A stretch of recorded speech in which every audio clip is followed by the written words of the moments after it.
हाय दोस्तों, तो वक्त आ गया है एक और धमाकेदार बैटरी टेस्ट का। आज टेस्ट करने वाले हैं Narzo 30 4G को। साथ में ले लिया इसका सबसे तगड़ा कंपटीशन Redmi Note 10। साथ में है Poco M2 Pro, जिसको अब थोड़ा टाइम हो गया लॉन्च हुए, लेकिन प्राइस वगैरह कम होके अब ये और अच्छी डील बन गया है। एक और नया फोन है यहाँ पे, Infinix Note 10 Pro। Infinix का अभी तक का सबसे महंगा फोन है इंडिया में, और यहाँ पे भी सबसे महंगा फोन है। देखेंगे ये कैसा परफॉर्म करेगा। तो पूरा आज इनका battery range, charging, gaming, heating, सब चीज का आज हमें पता चलने वाला है। चैनल आपने अभी तक सब्सक्राइब नहीं किया है तो भाई अभी के अभी कर लो। चलिए स्टार्ट करते हैं।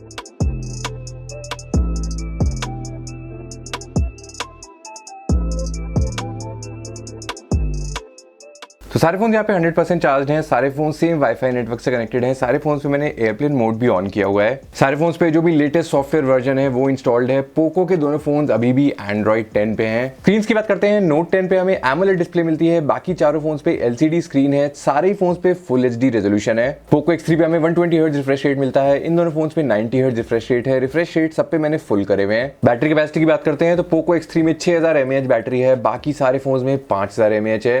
तो टेस्ट का फॉर्मेट आपको पता ही है। सबसे पहले 2 घंटे के वीडियो प्लेबैक से स्टार्ट करेंगे, और हर बार की तरह इस कोने में आपको पता चलता रहेगा हर राउंड में किस किस चीज पे हम स्ट्रेस डाल रहे हैं।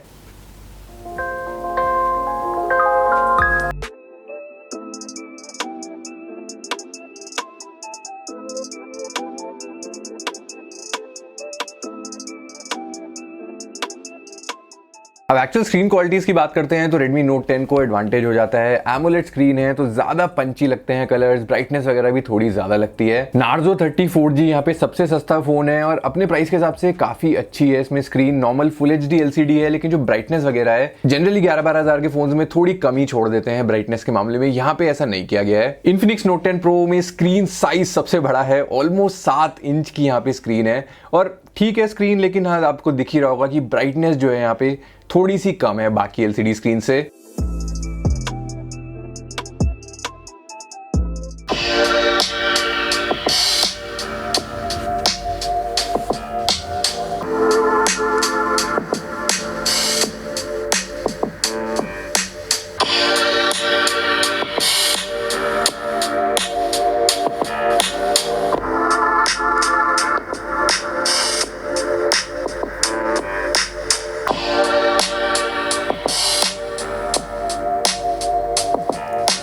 इन तीनों फोन्स पे हमें स्टीरियो स्पीकर सेटअप मिलता है Redmi Note 10 पे, लेकिन लाउडनेस मुझे थोड़ी सी कम लगी। Poco X3 Pro में Redmi Note 10 से ज्यादा है लाउडनेस, और बेस वाली फीलिंग यहाँ पे काफी अच्छी आती है। Infinix Note 10 Pro पे सबसे लाउड स्पीकर है यहाँ पे, लेकिन वो जो बेस वाली फीलिंग होती है, फुलनेस होती है म्यूजिक की, उसमें थोड़ा सा पीछे रह जाता है ये Poco X3 से। बाकी इन दोनों फोन्स पे सिंगल स्पीकर है तो ऑब्वियसली स्टीरियो स्पीकर्स को ये मैच नहीं कर पाते हैं। और ओवरऑल सबसे वीक साउंड आउटपुट Narzo 30 का लगा मुझे यहाँ पे। खैर वीडियो प्लेबैक के 2 घंटे खत्म हो गए हैं। सबसे पीछे यहाँ पे चला गया है Infinix Note 10 Pro, सबसे आगे इस टाइम चल रहा है Redmi Note 10। अब इनकी एक्चुअल बैटरी कैपेसिटी के हिसाब से कितना mAh ये लूज करते हुए चल रहे हैं वो आपको यहाँ पे लिखा हुआ दिखता रहेगा। चलते हैं अगले राउंड की तरफ। अब करेंगे थोड़ी सी परफॉर्मेंस टेस्टिंग। सबसे पहले Geekbench स्टार्ट करते हैं। प्रोसेसर्स की बात करते हैं, Note 10 पे Snapdragon 678 है, Poco X3 पे है 732G, Poco M2 Pro पे था 720G। इन दोनों फोन्स पे Helio G95 है।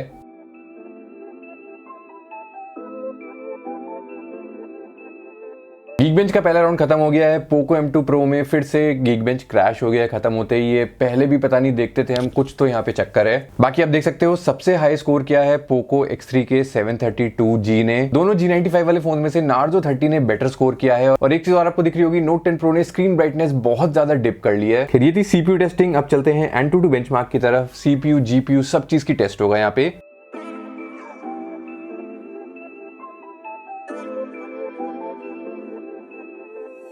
तो AnTuTu का पहला राउंड खत्म हो गया है। यहाँ पे सबसे ज्यादा स्कोर कर दिया है Infinix Note 10 Pro ने। उसके बाद आया है Narzo 30 4G। सबसे कम स्कोर आया है Redmi Note 10 का। अब अगर हम यहाँ पे इंडिविजुअल स्कोर देखोगे तो आप देखोगे CPU स्कोर्स में यहाँ बहुत ज्यादा फर्क नहीं है, लेकिन जो GPU स्कोर्स हैं वो G95 के सबसे स्ट्रॉन्ग है। फिर इस राउंड को एक बार और रिपीट कर लेते हैं, देखते हैं कि सस्टेन परफॉर्मेंस में कौन सा फोन बेटर करेगा।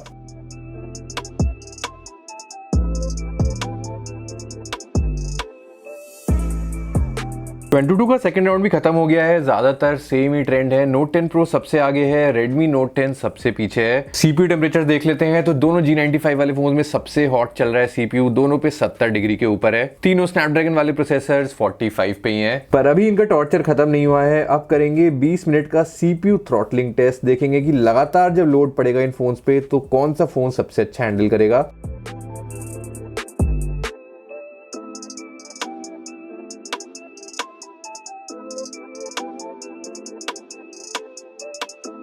तो थ्रॉटलिंग टेस्ट के 20 मिनट खत्म हो गए हैं। यहाँ पे सबसे स्टेबल परफॉर्मेंस मुझे दिख रही है Narzo 34G और Poco M2 Pro में। सबसे खराब परफॉर्मेंस लग रही है Redmi Note 10 की है। वैसे इनकी एवरेज परफॉर्मेंस कितनी थी और कितना परसेंट ये थ्रॉटल हुए, ये सब आपको ऊपर दिख रहा होगा। और दो चीज़ यहाँ से मुझे समझ आई है। पहली चीज़ तो 732G और 720G में अगर आप देखोगे Poco X3 में थोड़ी ज्यादा थ्रॉटलिंग हो रही थी, एवरेज परफॉर्मेंस भी इसकी कम है, तो 720G ज्यादा स्टेबल काम करता है। अब इन दोनों G95 वाले फोन्स में आप देखोगे Infinix Note 10 Pro में थ्रॉटलिंग भी थोड़ी ज्यादा हुई है और ऊपर से स्क्रीन ब्राइटनेस भी इसने लगातार गिरा के रखी हुई है। CPU टेम्परेचर आप यहाँ पे देख सकते हो, फिर से दोनों ही Helio G95 वाले फोन गर्म है। बेंचमार्क राउंड खत्म करने से पहले फटाफट एक स्टोरेज टेस्ट और कर लेते हैं। यहाँ सारे फोन्स पे हमें UFS स्टोरेज मिलती है, तो आप देखोगे जो रीड राइट स्पीड्स हैं उसमें बहुत ज्यादा फर्क यहाँ पे नहीं है, लेकिन ओवरऑल स्टोरेज स्पीड वाला स्कोर सबसे ज्यादा Note 10 Pro में आया है। अब ये इसलिए है क्योंकि इस फोन में हमें 8GB रैम मिल रही है, 256GB की स्टोरेज है। Call of duty graphic settings आपको दिखा देता हूँ। गेमिंग स्टार्ट करने से पहले सारे फोन में हमें सेम ग्राफिक सेटिंग्स का ऑप्शन मिलता है। वेरी हाई ग्राफिक्स के साथ वेरी हाई आप खेल सकते हो और 60 FPS आप खेल सकते हो हाई ग्राफिक्स पे। बेंचमार्क राउंड के बाद ये है बैटरी परसेंटेजेस। सबसे आगे अब आराम से Redmi Note 10 चल रहा है और इन सारे फोन में से G95 वाले फोन ने थोड़ी ज्यादा बैटरी लूज करी है। फिर इससे आ जाते हैं अगले राउंड पे। Asphalt 9 चला लेते हैं गेमिंग के लिए।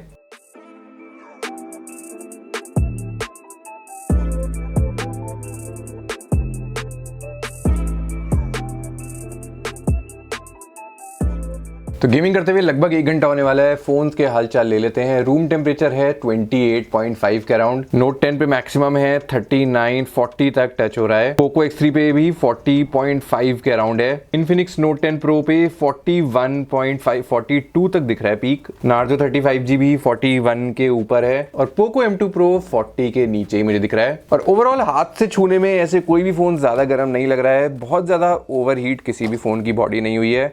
सबसे ठंडा आई थिंक Redmi Note 10 लग रहा है छूने में। फिर बात करते हैं एक्चुअल गेमिंग परफॉर्मेंस की, तो सबसे ज्यादा भरोसेमंद परफॉर्मेंस आप एक्सपेक्ट कर सकते हो 720G और 732G से। Snapdragon 678 में GPU थोड़ा वीक है, तो अगर आप लंबे सेशन खेलोगे और 60 FPS अगर आप खेलने की कोशिश करोगे PUBG ऐसे गेम्स में, तो फिर यहाँ पे लैग आपको दिखने लगेंगे। G95 अच्छा है गेमिंग के लिए, लेकिन Note 10 Pro पे जैसा हमें दिख रहा है कि भाई इसने स्क्रीन ब्राइटनेस लगातार अपनी कम करी हुई है, तो इसको मैं गेमिंग के लिए उतना रेकमेंड नहीं करूंगा, क्योंकि पक्की बात है कि लंबे सेशन में यहाँ पे दिक्कतें हो सकती हैं। इनफैक्ट Narzo 34G ने काफी बेटर हैंडल करी है परफॉर्मेंस, स्क्रीन ब्राइटनेस वगैरह मेंटेन करके रखी हुई है। और आपको ये भी याद रखना है सबसे सस्ता फोन भी है ये यहाँ पे, और 12,000 में अगर आपको G95 वाली परफॉर्मेंस मिल रही है तो काफी अच्छी बात है। टेस्ट के 4 घंटे पूरे हो गए हैं गेमिंग राउंड के बाद। सबसे पीछे अभी भी दोनों G95 वाले फोन्स हैं, बाकी सबसे आगे Redmi Note 10 है। एक लास्ट राउंड हेवी टेस्टिंग का और रह गया है, अब करेंगे वीडियो रिकॉर्डिंग टेस्ट। तो सारे फोन्स के रियर कैमरा से हमें 4K 30 FPS वीडियो रिकॉर्डिंग का ऑप्शन मिलता है, वो ही रिकॉर्ड कर लेता हूं अभी।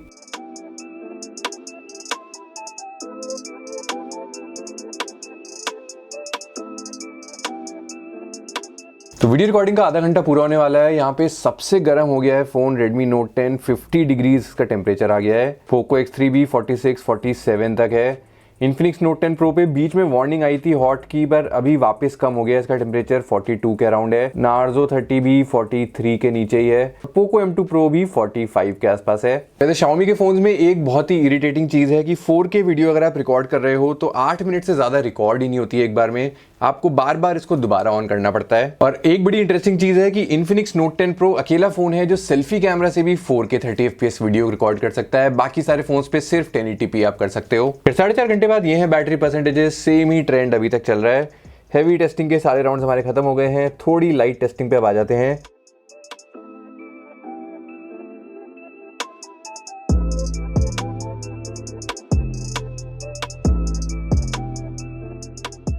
टेस्ट के 6.5 घंटे खत्म हो गए हैं। जस्ट इन्फिनिक्स नोट 10 प्रो मर गया इस पॉइंट पे। वैसे नार्जो 30 भी लग रहा है किसी भी टाइम दम तोड़ सकता है। बाकी फोन में आप देख सकते हो दोनों 60 हर्ट्ज वाले जो फोन्स थे उन्हीं में अब बैटरी बची है। वैसे इस पॉइंट तक फोन्स पहुंच जा रहे हैं अगर इस टेस्ट में, तो आप मान सकते हो नॉर्मल लाइफ का आपका एक दिन आसानी से कट जाना चाहिए। फिर सारे राउंड्स हमारे पूरे हो चुके हैं, तो सारे राउंड्स रिपीट करने का टाइम आ गया है।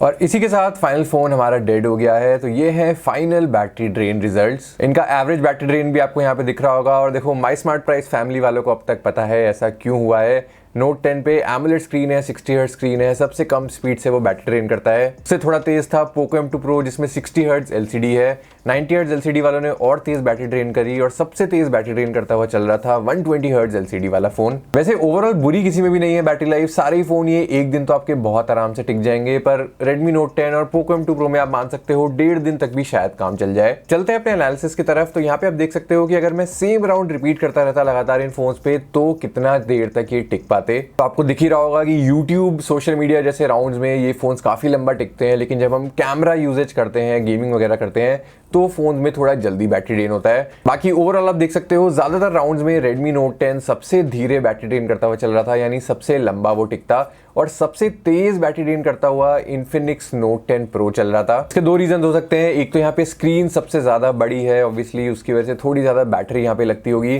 दूसरी चीज यहाँ पे स्पीकर्स में भी अच्छी खासी लाउडनेस है, तो YouTube वगैरह जैसे राउंड में ये ज्यादा स्पीड से बैटरी ड्रेन कर देता है। ऐसे आप देखोगे जब हम 4K वीडियो रिकॉर्डिंग कर रहे थे कैमरा राउंड में, तो Xiaomi के तीनों फोन्स काफी तेज बैटरी ड्रेन कर रहे थे। अब बात करते हैं ओवरऑल रिजल्ट्स की। तो पोको M2 Pro को 1 साल हो गया लॉन्च हुए हुए, लेकिन अभी भी काफी बढ़िया परफॉर्म करता है। और 720G एक काफी दमदार प्रोसेसर है। Snapdragon 678 नॉर्मल कामों के लिए अच्छा है, लेकिन गेमिंग के लिए मैं उतना रेकमेंड नहीं करूंगा Redmi Note 10 को। बाकी G95 पे जैसा हमने देखा परफॉर्मेंस काफी अच्छा करता है, लेकिन यार वही गर्म चलता रहता है बस। ये Narzo 30 तो फिर भी सही हैंडल कर रहा था। Infinix Note 10 Pro लगातार अपनी स्क्रीन ब्राइटनेस डिप करके चल रहा था। अब इसका कारण हो सकता है Infinix की सॉफ्टवेयर ऑप्टिमाइजेशन ही इस तरीके से करी गई हो कि वो थोड़ा सा बैटरी बचाते हुए चले। ये हो गया बैटरी ड्रेन टेस्ट। अब करेंगे battery charging test. Charging speed Narzo 30 पे हमें 30 वॉट की मिलती है, बाकी चारों फोन्स पे 33 वॉट चार्जिंग है। और Infinix की तो 33 वॉट चार्जिंग मैं पहली बार आज ट्राई करने वाला हूं, देखेंगे कैसा परफॉर्म ये करती है।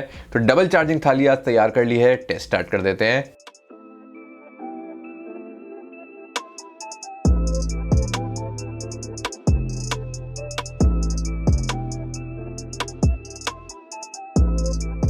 तो आधे घंटे बाद Narzo 30 सबसे आगे चल रहा है, बाकी सारे फोन्स लगभग साथ साथ से चल रहे हैं। अब इनकी एक्चुअल बैटरी कैपेसिटी के हिसाब से कितना mAh चार्ज जो है वो सब आपको ऊपर दिखता रहेगा।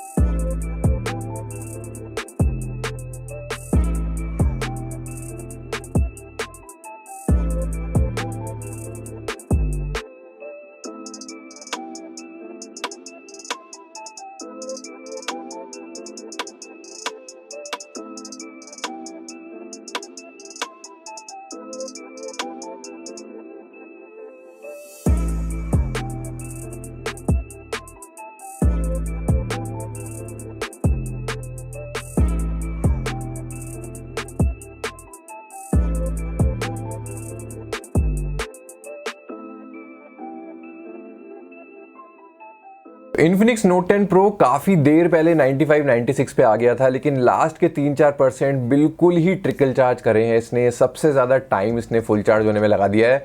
खैर ये है final battery charging results. Narzo 30 तो यहाँ पे क्लियरली सबसे तेज चार्ज होता हुआ चलता है। स्टार्टिंग से ये सबसे आगे चल रहा था, 1 घंटा 10 मिनट में ये फुल हो गया था। पोको X3 को फुल चार्ज होने में काफी ज्यादा टाइम लग गया, लेकिन स्टार्टिंग इसकी काफी तेज थी। बैटरी भी यहाँ पे सबसे बड़ी है। और आप देखोगे Poco X3, Poco M2 Pro, Redmi Note 10 तीनों में सेम चार्जिंग टेक्नोलॉजी है, तब भी इनके जो 30 मिनट 60 मिनट वाले चार्ज थे और जो ओवरऑल चार्जिंग स्पीड थी इनकी, काफ़ी ज़्यादा डिफरेंस था उसमें। पोको X3 ज़्यादा तेज़ चार्ज हो रहा था बाकी दोनों से। इन्फिनिक्स की 33 वाट चार्जिंग आज मैंने पहली बार ट्राई करी थी और ठीक है, अभी मतलब जितना मैं एक्सपेक्ट कर रहा था उतनी तेज़ भी नहीं है। ओवरऑल टाइम तो इसका ज़्यादा हो ही गया लास्ट के 3-4% की वजह से, बट जो स्टार्टिंग भी थी इसकी, पहले आधे घंटे पहले 15 मिनट में जो इसका चार्जिंग परसेंटेज था वो भी बहुत ज़्यादा अच्छा नहीं था। खैर अभी देखेंगे, 1-2 बार और करके देखेंगे टेस्ट, कुछ नया पता चलेगा तो आपको नीचे पिन कमेंट में मिल जाएगा। और इससे बात करते हैं फाइनल रिजल्ट्स की, तो Redmi Note 10 बैटरी लाइफ के लिए काफी अच्छा फोन है, प्लस AMOLED स्क्रीन यहाँ पे मिलती है तो मल्टीमीडिया कंजम्पशन वगैरह के लिए काफी बढ़िया है। बस वही बात है, प्रोसेसर यहाँ पे उतना स्ट्रांग नहीं है, तो अगर आप हैवी यूजर हो या फिर अगर आपको गेमिंग ही ज्यादा करनी है तो फिर शायद आपके लिए उतना अच्छा नहीं है। वैसे इसका प्राइस दोबारा बढ़ा दिया गया है, 12,000 से स्टार्ट हुआ था, अब 13,000 का ये फोन हो गया है। 13,000 में अभी आपको पोको M2 Pro भी मिल सकता है, जिसमें आपको स्क्रीन उतनी अच्छी नहीं मिल रही है, लेकिन यहाँ पे 720G हमें मिल रहा है। तो अगर आपको गेमिंग लगातार करनी है, आपको भरोसेमंद गेमिंग चाहिए, वो ये फोन आपको जरूर दे सकता है। इसका पूरा कंपैरिजन वगैरह आपको देखना है तो यहाँ मिल जाएगा। बस एक चीज आपको याद रखनी है, टाइम हो गया है इस फोन को आए हुए, तो सॉफ्टवेयर अपडेट्स यहाँ पे शायद नहीं मिलेंगे अब टाइम से। पुराने फोन को भूल ही जाती है ब्रांड्स भाई, अभी भी Android 10 पे है, ये Android 12 आने वाला है दुनिया में। पोको X3 भी बढ़िया फोन था प्राइस के हिसाब से, पर मुझे लगता है 15,000 इसका प्राइस है। अगर आप 1,000 रुपए एक्स्ट्रा दोगे तो आपको Redmi Note 10 Pro मिल जाएगा, जिसमें आपको बेटर डिजाइन, बेटर स्क्रीन वगैरह मिल रही है। Narzo 34G में ऐसा कुछ बहुत ज्यादा नया नहीं किया है रियलमी ने, सेम पुराने फोन वाले ही स्पेक्स हैं, लेकिन इसकी अच्छी बात यह है कि प्राइस इसका बड़ा सही रख दिया है। 12,500 में पहली बार हमें Helio G95 मिल रहा है और फुल HD 90 हर्ट्ज की स्क्रीन भी मिल रही है। तो परफॉर्मेंस लेवल्स को आराम से मैं इसको सजेस्ट कर सकता हूं। अगर आप बिल्कुल 12,000 के बजट पे हो तो ये फोन आप खरीद सकते हो, परफॉर्मेंस अच्छी मिलेगी, बढ़िया चार्जिंग स्पीड वगैरह आपको मिल रही है। Infinix Note 10 Pro यहाँ पे सबसे महंगा फोन है, लेकिन वो इसलिए है क्योंकि इसका एक ही मॉडल Infinix ने लॉन्च किया है इंडिया में। और देखो स्पेक्स वगैरह यहाँ पे ऐसे कुछ बहुत अनोखे नहीं है, जैसा हमने आज देखा परफॉर्मेंस वगैरह के मामले में भी ठीक था ये, लेकिन वही ओवर हीटिंग वगैरह यहाँ पे हो रही थी। और बैटरी लाइफ, चार्जिंग में भी ऐसा इसने कुछ धमाका करके नहीं दिखाया। इस फोन का बस मेन फीचर ये है कि ये अकेला फोन है शायद इस टाइम अंडर 20,000 जो आपको 256 GB की स्टोरेज दे रहा है। वो चीज अगर आपके लिए इंपॉर्टेंट है, आप 256 GB वाला ही फोन ढूंढ रहे हो तो फिर ये एक अच्छा ऑप्शन बन जाता है, वरना मेरे हिसाब से 16-17 हजार में आप 128 GB वाला Redmi Note 10 Pro या ऐसा कोई फोन ले सकते हो जिसमें आपको थोड़ा सा बेटर स्क्रीन एक्सपीरियंस और परफॉर्मेंस वगैरह मिल सकती है। तो खैर अभी इस वीडियो के लिए इतना ही। आप बताओ आपको कैसे लगी इन सारे फोन्स की परफॉर्मेंस, और क्या कंटेंट देखना है Narzo 34G पे या Infinix Note 10 Pro पे, क्या कंपैरिजन वगैरह देखने हैं, फटाफट नीचे कमेंट करो। ट्विटर पे आके आप डायरेक्ट बात कर ही सकते हो। मैं मिलता हूं आपसे नेक्स्ट वीडियो में, तब तक के लिए बाय।